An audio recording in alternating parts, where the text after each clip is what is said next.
సినిమాకి కావాల్సిన కంటెంట్ని చాలా ఆథరైజ్డ్గా జరిగింది ప్రతిదీ యథార్థగాథగా వాళ్ళు విశదీకరించి విడమర్చి చెప్పినప్పుడు తను ఇన్స్పైర్ అయ్యి ఈ కథ రాసుకున్నాడు.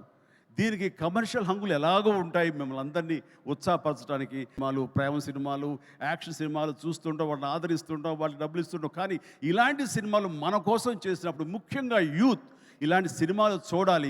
మన కోసంగా చలిలోనూ అక్కడ నిద్రాహారాలు లేకుండా ఏడారుల్లోనూ ఎలాగ కాపు కాస్తారు, ఎలాగ మనం రక్షిస్తారు అనేది ప్రతి ఒక్కరు చూడాలి. ఎందుకంటే ఈ సినిమా చూడటం అనేది మీ వినోదం కోసం ఒక పక్కన పెడితే, ఈ సినిమా అనేది ఒక ఎక్స్పీరియన్స్ అని మీరు పక్కన పెడితే, ఈ సినిమాకు సంబంధించినటువంటి అట్లాంటి రియల్ హీరోస్ వాళ్ళకి ఒక సెల్యూట్. ఈ సినిమా మనందరం చూడాలి, చూసి తీరాలి. ఎంతో రీసెర్చ్ చేసి చాలా ఆధునికంగా తీయగలిగాడు. అది శక్తి ప్రతాప్ సింగ్.